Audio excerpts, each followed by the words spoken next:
ইসলামী ছাত্র শিবির ক্যাম্পাসে রাজনীতি করতে চায় শিক্ষার্থীদের অধিকার আদায়ে অন্যান্য ছাত্র সংগঠনের সাথে শিক্ষার্থীদের অধিকার আদায় এবং কল্যাণের কাজে পরস্পর প্রতিযোগিতা করার জন্য।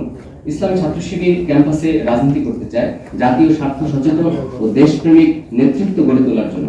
ইসলামী ছাত্র শিবির ক্যাম্পাসে ছাত্র রাজনীতি করতে চায় নিয়মতান্ত্রিক রাজনীতি বহির্ভূত এবং জাতীয় নিরাপত্তার জন্য হুমকি এরকম ব্যক্তি বা গোষ্ঠীর উদ্ভব এবং ফ্যাসিবাদের ভিন্ন রূপে ফিরে আসা প্রতিহত করার জন্য। চূড়ান্তভাবে এবং জাতীয় স্বার্থে ঐক্যমত পোষণ করার যে দৃষ্টান্ত জুলাই বিপ্লব আমাদের সামনে উপস্থাপন করেছে, সেই দৃষ্টান্ত সেই আদর্শ বাস্তবায়ন করার জন্য ইসলামী ছাত্র শিবির ক্যাম্পাসে ছাত্র রাজনীতি করতে চায়। দ্বিতীয় যে প্রশ্ন আমাদেরকে করা হয়েছে, ইসলামী ছাত্র শিবিরের রাজনীতির মডেলটি কেমন হবে?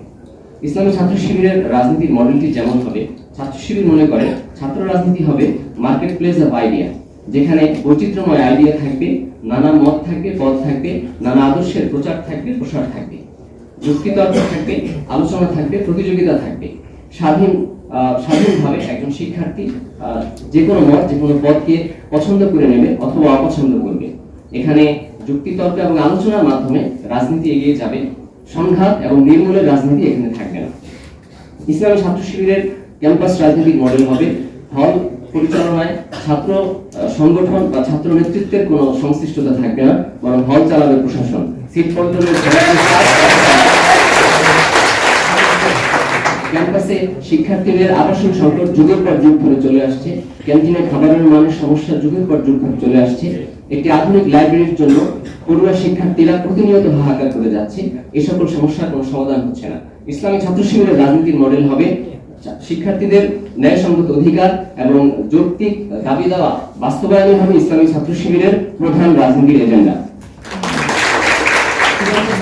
জুলাইয়ে জাতীয় স্বার্থে, বৃহত্তর স্বার্থে দলমত নির্বিশেষে ঐক্যমত্য পোষণ করার যে আদর্শ আমাদের সামনে উপস্থাপিত হয়েছে এবং সেই আদর্শ অনুসরণ করার মাধ্যমে ক্যাম্পাসে দলমত নির্বিশেষে শান্তিপূর্ণ সহাবস্থানের মাধ্যমে সমৃদ্ধ বাংলাদেশ গড়ার লক্ষ্যে ইসলামী ছাত্র শিবিরের রাজনৈতিক মডেল পরিচালিত হবে এবং আমাদের এই সকল প্রস্তাবনা ছাত্র সংসদ নির্বাচনের মাধ্যমে আমরা বাস্তবায়ন করতে চাই। সম্মানিত উপস্থিতি, আমি তৃতীয় প্রশ্নে চলে যাচ্ছি। আমাদের ছাত্র সংগঠন তথা ইসলামী ছাত্র শিবিরের রাজনৈতিক দর্শন এবং এর পরবর্তীতে একটি দীর্ঘ প্রশ্ন করা হয়েছে। এই প্রশ্নটিকে আমরা তিন ভাগে ভাগ করতে চাই। প্রথমত, আমার সংগঠনের রাজনৈতিক দর্শন। ইসলামী ছাত্র শিবিরের রাজনৈতিক দর্শন হচ্ছে ইসলামী ছাত্র শিবিরের ভিশন, যেটি হচ্ছে একজন শিক্ষার্থীকে সৎ, দক্ষ এবং দেশপ্রেমিক নাগরিক হিসেবে গড়ে তোলা। এই মিশন বাস্তবায়ন ইসলামী ছাত্র শিবিরের রাজনৈতিক দর্শন। ইসলামী ছাত্র শিবির মনে করে ছাত্রদেরকে জাতীয় সম্পদ হিসেবে গড়ে তোলাই ছাত্র রাজনীতি। ক্ষমতার বাহন হিসেবে ব্যবহৃত হওয়া কিংবা ক্ষমতার রাজনীতি কখনো ছাত্র রাজনীতি হতে পারে না। এই প্রশ্নের দ্বিতীয় যে অংশ, বিদ্যমান সামাজিক কাঠামোকে পর্যবেক্ষণ। বিদ্যমান সামাজিক কাঠামোকে যদি আমরা পর্যবেক্ষণ করতে চাই, আমরা দেখতে পাবো আমাদের এই সমাজে পেশি শক্তির রাজনীতি, দুর্নীতি, অদক্ষ জনবল এবং বিভাজনের রাজনীতি ব্যাপকভাবে আমাদের সমাজকে প্রভাবিত করেছে। প্রথমত যদি আমরা বলি, পেশি শক্তির রাজনীতি আমাদের সবার সামনে স্পষ্ট।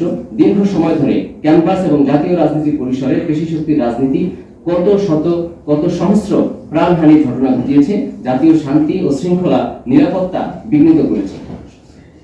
সর্বব্যাপী দুর্নীতির ব্যাখ্যা না করলেও চলবে।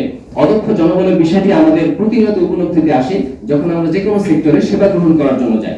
সর্বশেষ যে বিভাজনের রাজনীতি, জাতীয় রাজনীতিতে যে বিভাজন চাপিয়ে দেওয়া হয়েছে, সেই বিভাজন আমাদের সামাজিক কাঠামোতে এত বেশি প্রভাব বিস্তার করেছে যে জুলাই অভ্যুত্থানে এত মানুষের শাহাদাত, এত মানুষের রক্ত ঝরানোর পরেও আজকে দেশ পুনর্গঠনের জন্য আমাদের যে জাতীয় ঐক্যমত্য প্রয়োজন, আমরা সেই জাতীয় ঐক্যমত্য ধরে রাখতে পারছি না। এই বিদ্যমান সামাজিক কাঠামো, এই সমস্যাগুলোকে সামনে রেখে ইসলামী ছাত্র শিবির এই প্রশ্নের যে শেষ অংশ, একজন শিক্ষার্থীকে কিভাবে এই সামাজিক কাঠামোকে প্রশ্ন করতে বা সমালোচনামূলক বয়ান তৈরি করতে সহায়তা করবে।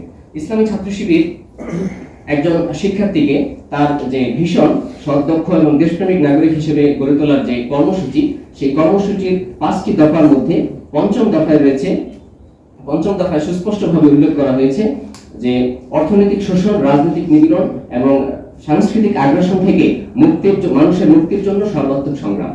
এই প্রক্রিয়া ইসলামী ছাত্র শিবির একজন শিক্ষার্থীকে কিভাবে শামিল করে? ইসলামী ছাত্র শিবিরের বৈচিত্র্যময় সিলেবাস রয়েছে। সেই সিলেবাস ভিত্তিক পড়াশোনা, পাঠচক্র, আলোচনা চক্রের মাধ্যমে ইসলামী ছাত্র শিবির একজন শিক্ষার্থীকে এই সামাজিক সমস্যাগুলোকে, বিদ্যমান সামাজিক কাঠামোর সমস্যাগুলোকে শনাক্ত করতে এবং এগুলোর সমালোচনামূলক বয়ান তৈরি করতে ইসলামী ছাত্র শিবির একজন বিশ্ববিদ্যালয়ের শিক্ষার্থীকে সক্ষম করে গড়ে তোলে।